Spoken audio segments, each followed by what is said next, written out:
अपनी जिंदगी में हम उसे हर पल महसूस करते हैं, मगर फिजिसिस्ट के लिए यह ब्रह्मांड की सबसे पुरानी और मुश्किल पहेली है। आखिर ग्रेविटी हर चीज को अपनी तरफ क्यों खींचती है? अब एक बिल्कुल नई थियरी इस सवाल के जवाब के काफी करीब पहुंच चुकी है। क्या ग्रेविटी इस रूप में कोई दूसरी फोर्स है?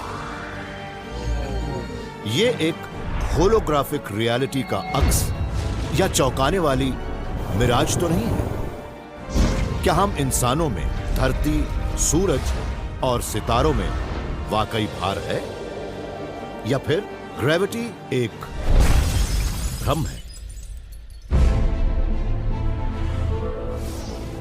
स्पेस, टाइम और खुद जीवन, जानिए ब्रह्मांड के रहस्यों को थ्रू द वर्म होल।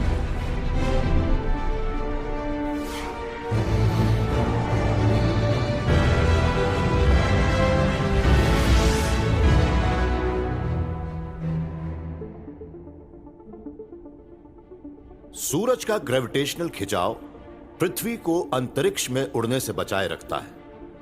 पृथ्वी की ग्रेविटी हमें जमीन पर रोके रखती है। देखने में तो सारी बातें सही लगती हैं, मगर साइंटिस्ट अब ब्रह्मांड में और अंदर तक झांकने लगे हैं और उन्हें पता लग रहा है कि ग्रेविटी शायद वो नहीं है जो नजर आती है।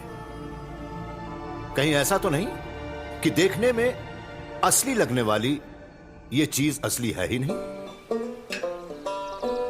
हमारे बचपन, लड़कपन के दौरान कुछ दिन ऐसे भी होते थे जब हमारे पास कोई काम ही नहीं होता था। तब हम अक्सर कुछ ऐसे खेल खेलते थे जैसे कि पत्थरों से निशानेबाजी करना। ग्रेविटी हमेशा काम करती थी। मैं जो भी चीज गिराता था हमेशा उसके नीचे गिरने की ही उम्मीद करता था।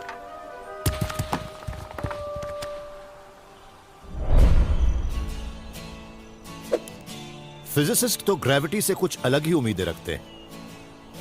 वो मानते हैं कि वो एक फंडामेंटल फोर्स है, ब्रह्मांड की मशीनरी का एक अहम पुर्जा है। मगर एक्सपेरिमेंटलिस्ट नरगिस मालवैलवाला इस बात से इत्तेफाक नहीं रखती। अगर ग्रेविटी सचमुच एक फंडामेंटल फोर्स है तो ब्रह्मांड में हम चाहे जहां भी देखें वहां मास वाली हर चीज को एक ही तरह से इंटरैक्ट करना चाहिए। आइजैक न्यूटन ने हमें बताया कि मास वाली हर चीज हर उस चीज को अपनी ओर खींचती है जिसमें मास होता है। उनका मास जितना ज्यादा होगा वो एक दूसरे के उतने ही करीब होती है और ग्रेविटेशनल अट्रैक्शन भी उतना ही ज्यादा होता है। करीब 200 साल बाद एल्बर्ट आइंस्टाइन ने हमें बताया कि ऐसा क्यों होता है। उन्होंने कहा कि स्पेस और टाइम उस फैब्रिक में आपस में जुड़े होते हैं जिसे स्पेस टाइम कहते हैं। आइंस्टाइन मानते थे कि स्पेस टाइम मुड़ सकता है और उससे होने वाला डिस्टॉर्शन ही ग्रेविटी है।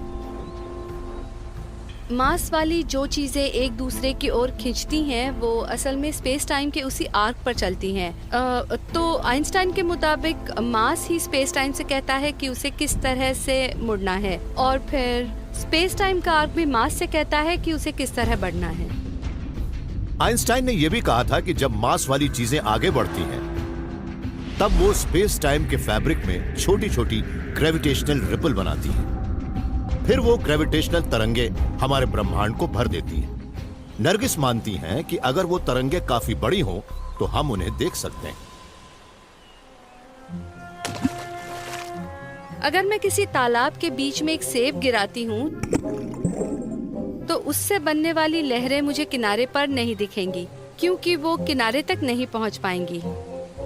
फिक्र मत कीजिए नरगिस, ब्रह्मांड में तो सेब से कहीं ज्यादा बड़ी चीजें होती हैं जो वहां तूफान ला सकती हैं।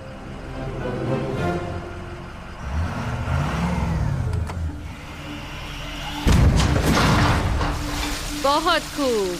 वो ब्रह्मांड की उन ग्रेविटेशनल घटनाओं जैसे कि तारामंडलों का टकराना या बड़े तारों में होने वाला विस्फोट इन सबसे तो विशाल ग्रेविटेशनल तरंगे पृथ्वी की ओर आती हैं। नरगिस ने उनका पता लगाने का एक तरीका ढूंढ लिया है और इस काम में उनके साथ हैं माइकल एंड्री। नरगिस और माइक नेशनल साइंस फाउंडेशन के आज तक के सबसे बड़े एक्सपेरिमेंट का हिस्सा है। उसका नाम है laser interferometer gravitational wave observatory यानी लाइगो। इस विशाल मशीन में लेजर बीमों को एल के आकार में लगी 2 वैक्यूम ट्यूबों में डाला जाता है। इसकी हर आर्म करीब 4 किलोमीटर लंबी है। लेजर बीमें एक एटम की चौड़ाई के 100 करोड़वें भाग जितनी बारीकी से हर आर्म की लंबाई माप सकती है। अगर ब्रह्मांड में किसी बड़ी घटना से पृथ्वी से 80 लाख करोड़ किलोमीटर दूर भी कोई ग्रेविटेशनल वेव बनती है तो इन ट्यूबों के अंदर के स्पेस में उसकी रिपल बनेगी। लेजर उस बदलाव को देख लेंगे और खतरे की घंटी बजने लगेगी।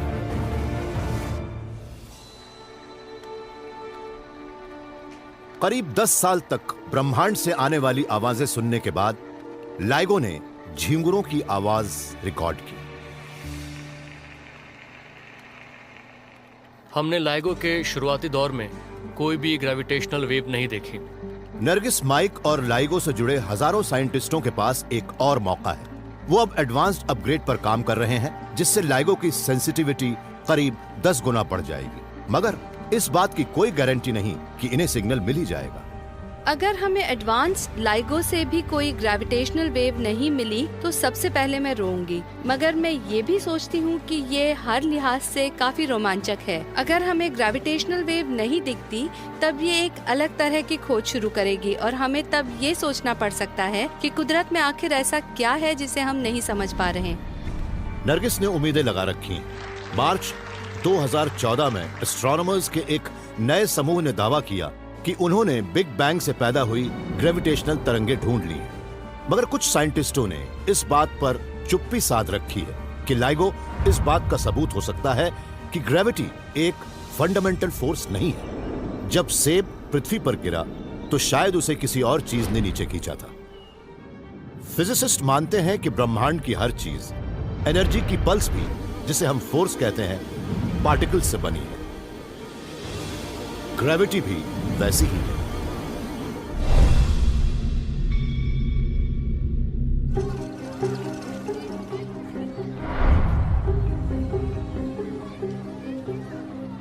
ज़्वी बर्न एक पार्टिकल फिजिसिस्ट हैं और इनकी सोच बिल्कुल ही अलग है। ये इस बात की कल्पना कर रहे हैं कि अगर बॉलों को सब एटॉमिक पार्टिकल्स जितना बड़ा कर दिया जाए और इसे क्वांटम मैकेनिक्स के नियमों से खेला जाए तो मिनी गोल्फ का गेम कैसा हो सकता है।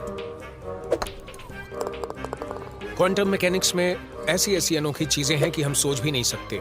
हर पार्टिकल के एक पॉइंट पर होने की बात भी क्वांटम मैकेनिक्स में बड़ी ही धुंधली सी सोच बन जाती है। सब एटॉमिक पार्टिकल ऐसी चीज है जिन्हें हम अपनी आंखों से नहीं देख सकते। जब उन्हें कोई नहीं देखता तब वो धुंधली बन जाती हैं। वो कई बार तो अचानक ही बाहर निकल आती हैं, लेकिन फिर अचानक ही गायब भी हो जाती हैं। ये अचानक दिखने और गायब होने वाले कुछ पार्टिकल्स ही कुदरत की फंडामेंटल फोर्स को ट्रांसमिट करते हैं। इलेक्ट्रोमैग्नेटिज्म, मजबूत फोर्स, कमजोर फोर्स और साथ ही साथ ग्रेविटी भी। मेरे पास एक गोल्फ बॉल है। ये गोल्फ बॉल असल में एक प्रोटॉन जैसी है। ये प्रोटॉन ही इलेक्ट्रोमैग्नेटिक फोर्स का कैरियर होता है। इलेक्ट्रोमैग्नेटिक फोर्स हर उस चीज को खींचती या धकेलती है जिसमें इलेक्ट्रिक चार्ज होता है। ये जो गोल्फ बॉल है ये रिप्रेजेंट कर रही है W और Z बोसॉन को। W और Z कमजोर न्यूक्लियर इंटरेक्शन के कैरियर होते हैं। कमजोर फोर्स से किसी रेडियो एक्टिव एटम का न्यूक्लियस टूट जाता है। और ये गोल्फ बॉल है ग्लूऑन। ग्लूऑन एक मजबूत न्यूक्लियर इंटरेक्शन का कैरियर होता है। मजबूत फोर्स से पार्टिकल एक दूसरे से जुड़ते हैं जिससे एक एटॉमिक न्यूक्लियस बनता है। ग्रेविटी भी एक पार्टिकल के सहारे ही चलती है, पर आज तक किसी ने भी इस ग्रेविटेशन को नहीं देखा है। सच तो यह है कि जब फिजिसिस्ट ये हिसाब लगाने की कोशिश करते हैं कि थियोरेटिकल ग्रेविटेशन कैसे काम करता है, तब अक्सर वो मैथ की एक भूल भुलैया में भटक जाते हैं। ग्रेविटी जिस तरह से काम करती है, असल में वो एक बड़ी ही कॉम्प्लिकेटेड थियरी है। होता ये है कि जब हम इसका हिसाब लगाना शुरू करते हैं तो जल्दी ही हम एक ऐसी स्थिति में पहुंच जाते हैं कि दुनिया का कोई कंप्यूटर या शायद दुनिया भर के कंप्यूटर मिलकर भी वो कैलकुलेशन नहीं कर सकते। मगर ज़्वी ने एक ऐसा तरीका ढूंढ निकाला है जिससे वो पता लगा सकते हैं कि ग्रेविटेशन सचमुच है या नहीं। क्वांटम थियरी भी मिनी गोल्फ की तरह प्रोबेबिलिटी का ही एक गेम है। इसमें भी होल इन वन मारना बहुत मुश्किल है। ऐसे में बॉल कहीं भी जा सकती है, लेकिन अगर होल को छोटे छोटे टुकड़ों में बांट दिया जाए तो काफी आसानी हो सकती है।